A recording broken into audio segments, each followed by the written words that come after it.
नमस्कार दोस्तों, कांगोनी फैशन में आप सभी का स्वागत है। यहाँ पे जो है हमने इस तरह की एक बॉर्डर ली हुई है। अब हम जो है हमारी जो बैक साइड होती है उसके ऊपर गला जो है मार्क करेंगे। हमारी गले की ऊंचाई 10 इंच की रहेगी, तो हम यहाँ से 10 इंच के ऊपर मार्किंग करेंगे। आधा इंच हमने ऊपर छोड़ा है सिलाई मार्जिन के लिए और 10 इंच के ऊपर हमने गले की मार्किंग की है। अब देखिए यहाँ से नॉर्मली हमें शेप लेना है। लगभग इसका शेप का जो आकार आने वाला है कुछ पंचकोनी जैसे गले की आकार आएगा। यहाँ से जो है हम राउंड में करते हुए इसे जो है हमारे शोल्डर की तरफ लेके जाएंगे। यहाँ पे हम इसे राउंड करेंगे। ये एक पैच जो है हमारा सेंटर वाला पैच यहाँ पे तैयार हो जाता है। अब हमें जो है तो मार्किंग करना है बाहर का, तो ये लगभग हमारा 1 इंच का मार्किंग होगा। इस 1 इंच के मार्किंग को जो है हमें सेम साइज़ में लेके चले जाना है। आप देख सकते हैं हम इसे कहाँ तक लेके जा रहे हैं, बस हमें यहाँ तक ही इसे लेके जाना है और इसे हम ऊपर वाले को कंटिन्यू नीचे करेंगे। अब देखिए इसके बाजू में जो है तो हमें हर 1 इंच का मार्किंग करना है। ये पूरा नीचे तक चला जाएगा। यहाँ से जो है कंटिन्यू मार्किंग जो है ये नीचे तक चली जाएंगी। नीचे भी हमारा 1 इंच जो है मार्किंग होगा और ये राउंड इस तरह से बनेगा। अब ये जो है हमने डिज़ाइन यहाँ पे जो है ड्रॉ कर लिए। अब इस ट्रेसिंग व्हील की मदद से जो है हमें इसके ऊपर प्रेशर देना है और नीचे की ओर से जो है इसकी मार्किंग हो जाएगी। ये सभी मार्किंग हम इसी तरह से करके ले लेते हैं।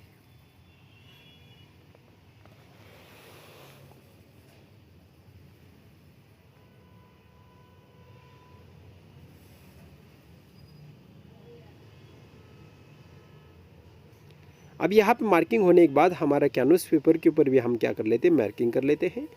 हमने कैनवस पेपर लिया है डबल, ताकि दोनों साइड की मार्किंग यहाँ पे बराबर से हो जाए। ये मार्किंग जो है हमारी इस तरह से हमने दूसरा चौक लिया है। यहाँ पे जो है तो दिख नहीं रहा था, इसलिए हमने जो है अलग चौक लिया है और ये पूरी मार्किंग जो है हमारी इस तरह से बनेगी। जैसे हमने ऊपर जो है गले पे ड्रॉ किया है उसी तरह से यहाँ पे मार्किंग बन रही है। अब ये मार्किंग होने के बाद जो है हम सभी पैच अलग अलग करके ले लेंगे, यानी इसे कट करके ले लेंगे। यहाँ पे हम राउंड करते हैं। अब देख सकते हैं जैसे हमने गले के ऊपर ड्रॉ किया है वैसे सेम हमारे कैनवस पेपर के ऊपर ड्रॉ हो चुका है। आप इसे बकरम भी कहते हो, लेकिन हम इसे कैनवस पेपर कहते हैं। अब साइड से जो है सबसे पहले हम इसे काटेंगे। सभी पीस अलग अलग होने वाले हैं, इसलिए जो है आपको ध्यान से और अच्छे से कटिंग करना है, क्योंकि यहाँ पे कम ज़्यादा कुछ भी नहीं चलेगा। आपको सेम तरीके जैसी मार्किंग की है उसी के ऊपर काटना होता है।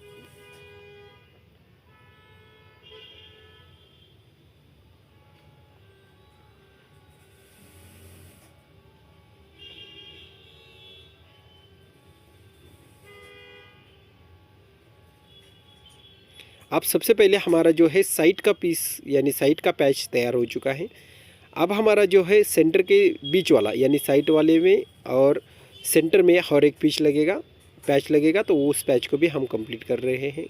देखिए तो 2 पैच निकल चुके हैं। अब हमारा ये तीसरा पैच होगा जो राउंड में हमारा होगा, सेंटर में लगने वाला ये। यहाँ पे जो है इस तरह से इसे हमने साइड में कर लिया है और जो मेन फैब्रिक होता है अभी हमारा उसके ऊपर हमें इसे लगाना होता है। तो सबसे पहले हम आपको दिखा रहे हैं कि ये पैच कैसे बन चुके हैं तीनों भी।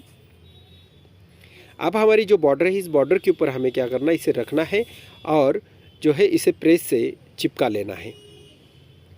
अब यहाँ पे जो है हमारे दोनों पैच चिपकाने के बाद जो है हम साइड वाले भी जो पैच होते हैं उन्हें भी हम ले लेंगे। यहाँ पे जो है ये हमारे जो पैच होते हैं इस यहाँ पे लगने वाले, तो हमने जो है जो कवर होने वाला भाग है वहाँ पे हमने चौक का मार्किंग कर लिया है और अब हम जो है इसे प्लेन कपड़े के ऊपर चिपकाएंगे। इन दोनों को भी जो है तो हम यहाँ पे चिपका लेते हैं। यहाँ पे ये चिपकाने के बाद जो है तो हमारा जो सेंटर का पैच होता है वो जो है तो हम बाद में चिपकाएंगे। अब सबसे पहले यहाँ पे हम आधा इंच की सिलाई मार्जिन रखेंगे। यहाँ पे जो है हमें आधा इंच की सिलाई मार्जिन रखना है। अब ये नीचे का पार्ट है तो वहाँ पे हमने कुछ भी नहीं बढ़ाया है। अब जो है तो यहाँ पे जो है सिर्फ हमें पाव इंच यानी हमें कवर करने के लिए जो लगेगा तो उसके लिए सिर्फ हमने पाव इंच लिया है। सेम आपको इसी साइड में भी करना है। सेम मार्किंग इसी पैच को भी आपको करके ले लेना है।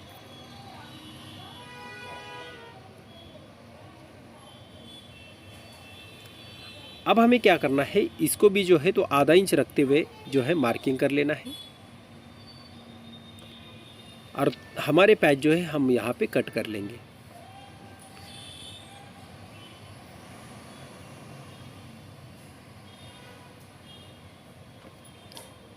अब यहाँ से जो है तो हमें पाव इंच रख लेना है और पूरा जो है राउंड में कट कर लेना है।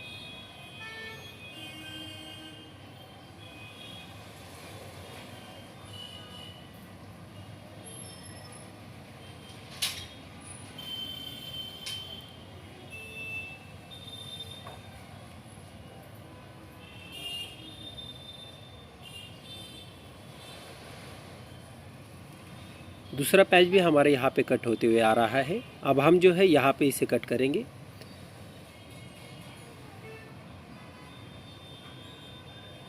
इधर से भी हमें आधा इंच रख लेना है और ये जो है तो हमें यहाँ पे सिलाई लगा देनी है।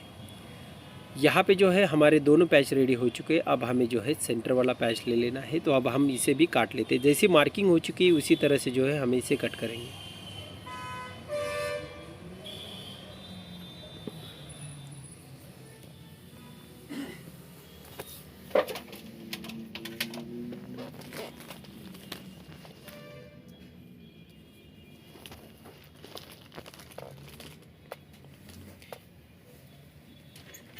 अब जो है तो ये हमारी बैक साइड है। बैक साइड के ऊपर जो है हमारे जो लास्ट वाली मार्किंग है उसके ऊपर जो है हमें मेन फैब्रिक के ऊपर रखते हुए इसको जो है स्टिच कर लेना है। तो अभी हम आपको मशीन के ऊपर इसकी स्टिच कैसी लगाई जाती है ये हम आपको दिखा देते हैं।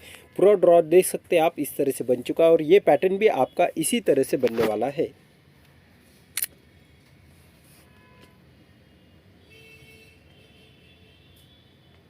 अब हमारी जो लास्ट वाली मार्किंग है उसके ऊपर जो है हम स्टिच कर रहे हैं। सेम आपको इस साइड में भी उसी तरह से सेम सिलाई लगानी। पॉइंट जो है आपको ध्यान से निकालना होगा, क्योंकि यहाँ पे पॉइंट अगर आपका ख़राब हो जाता है तो बिल्कुल भी आपका पैटर्न सही नहीं दिखाई देगा।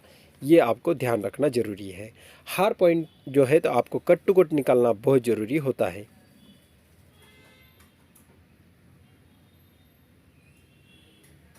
अब ये हमारी सिलाई जो है यहाँ पे हो चुकी है। अब हम यहाँ पे पाव इंच रखते हुए इसे कट कर लेंगे। अंदर का फैब्रिक अभी हमारे कोई काम का नहीं होता है।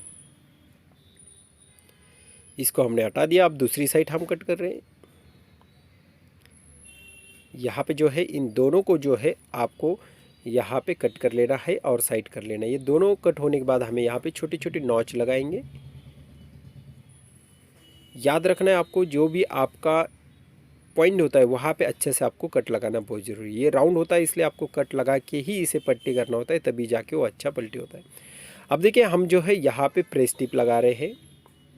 ये प्रेस टिप लगाने से जो है तो अंदर का जो लाइनिंग होता है ये बाहर की ओर नहीं निकलता है और आपकी फिनिशिंग जो है काफ़ी अच्छी दिखाई देती है। यहाँ पे जो है हमारे दोनों पीस यहाँ पे तैयार हो चुके हैं। अब हम ले रहे हैं फाइनली पैच। इस पैच को जो है हम आकार से कट कर लेते हैं। थोड़ा ज़्यादा भी रख देना है आपको, ताकि यहाँ पे कहीं कम ना पड़े।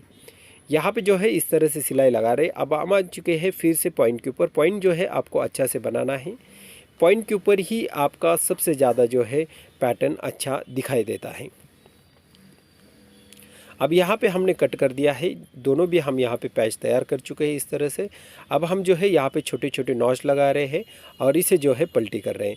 अब हमारा ये बाहर का पार्ट होगा तो इसे हम हटा देते हैं, क्योंकि इसे सेम चाहिए हमें। अब हम इसे पलटी कर रहे हैं। यहाँ पे जो है आप अच्छा से प्रेस करके ले लेंगे, ताकि ये अच्छा से अच्छा दिखाई दे और कहीं पे भी फोल्ड नहीं आना चाहिए और आपका पैच जो है अच्छा दिखना चाहिए। अब हम ले रहे हैं सेंटर वाला पैच। अब जो इस पैच को जहाँ से हमने पाव इंच रखा था वहाँ से जो है हम सीधी सिलाई लगा रहे हैं और ये सीधी सिलाई लगाने के बाद जो एक्स्ट्रा फैब्रिक होता है इसे आप कट कर दीजिए और छोटे छोटे नॉच हम यहाँ पे लगा रहे हैं। ये नॉच होने के बाद हम इसे भी पलटी करेंगे। सेम जैसे हमने दो पैच पहले पलटी किए उसी तरह से इन दोनों को पैच को भी हमें पलटी कर लेना है।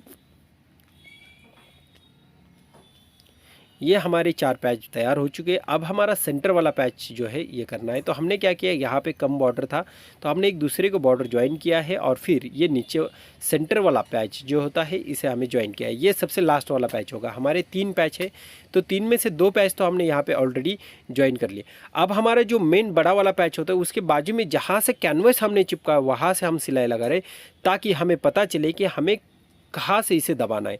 क्योंकि हमने एक्यूरेट पैच दबाया है, यहाँ पे हमने जो है कैनवस पेपर ज़्यादा नहीं रखा हुआ है। यहाँ पे हमारा कंटिन्यू जितना पैच हमें चाहिए उतना ही हम यहाँ पे ले लेते हैं। ये इसलिए लेते हैं क्योंकि ये जो है कैनवस, उसके बाद में बॉर्डर के बाद में फिर से फैब्रिक आ जाएगा, तो इसका मोटापा जो है ज़्यादा होता है। इसलिए हम जो है जितनी हमें ज़रूरत होती है कैनवस की हम उतना ही ले लेते हैं और बाकी का हम फैब्रिक रख लेते हैं। अब हमने जो है यहाँ पे पहला पैच जो है यहाँ पे ज्वाइन करना स्टार्ट कर दिया है। आप सभी ने देखा होगा कि या फिर आपको दिखाई दे रहा होगा कि हमने इससे साइड से एक रेड कलर की सिलाई लगाई। ये क्यों हमें लगाना होता है, क्योंकि हमें यहाँ पे पता चलता है कि सिलाई हमें कितनी लगानी है। अब हम दूसरा भी पैच यहाँ पे कंटिन्यू करते हुए चले जा रहे हैं। ये दोनों पैच होने के बाद जो है हमारा सेंटर का पैच बचेगा, तो उसको भी जो है तो हमें यहाँ पे लगा लेना है। तो सबसे पहले हम इस पैच को कंप्लीट करके आपको दिखा देते हैं। अब ये हमारा पैच होने के बाद हमने लिया है सेंटर का पैच। आप देख सकते हैं इस तरह से हमने इसे सेंटर पे रखा है और अब हम यहाँ पे सिलाई करके ले रहे हैं। ये दोनों साइड में भी आपको सिलाई लगानी है और आपको जो है आपको दिखाई देगा कि हमारा यहाँ पे गला पूरी तरह से तैयार होते हुए आ रहा है। और उसके बाद में फाइनली जो हमारा बैग होता है उसके ऊपर हमें सेट करना होता है और इसे जो है लगा के लेना होता है। बहुत ही आसान होता है। अगर आप टेक्निकली काम करना जानते हो, आपको अच्छे से काम करना होता है, तो आपको फिनिशिंग के ऊपर जो है ध्यान रखना होता है और आप कट टू कट काम कर लेते हो। यहाँ पे जो है हमने रेड कलर की आपको जो सिलाई दिखाई थी उसके ऊपर जो है हमने साइड का पीस रखा है, जो मेन हमारा ब्लाउज पीस का बैक साइड होता है वो, और उसी आकार से जो यहाँ पे सिलाई लगानी थी। यहाँ पे देखिए किसी तरह से खिंचाने की ज़रूरत नहीं पड़ती, ना कहाँ पे कम होता है ना कहीं पे ज़्यादा होता है। अगर आप परफेक्ट जो है इसे मार्क कर लेते हो तो ज़रूरत भी नहीं होती आपको कहीं बॉल पिन लगाने की या कहीं मार्किंग करने की। अपने आप जो है यहाँ पे ये पैच बैठ जाता है और यहाँ पे फाइनली हमारा जो है गला तैयार हो जाता है। अगर आप हमारे चैनल पे पहली बार आ चुके हैं और आपने हमारा चैनल सब्सक्राइब नहीं किया हो तो ज़रूर आपको हमारा चैनल सब्सक्राइब करना है और बेल आइकन को क्लिक करना है। इसी तरह से हमारे अलग अलग वीडियो आपको मिलते रहेंगे।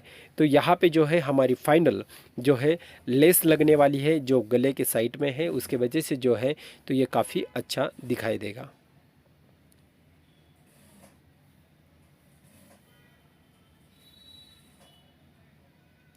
एक साइड में जो है तो हमने यहाँ पे लगा दिया है लेस।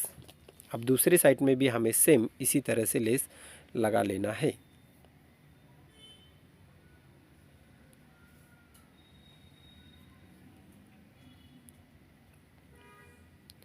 तो चलिए हमारा वीडियो यहाँ तक ही था। नेक्स्ट वीडियो के लिए जो है तो आपको चैनल के सब्सक्राइब करके रखना है। हमारा नेक्स्ट वीडियो बहुत ही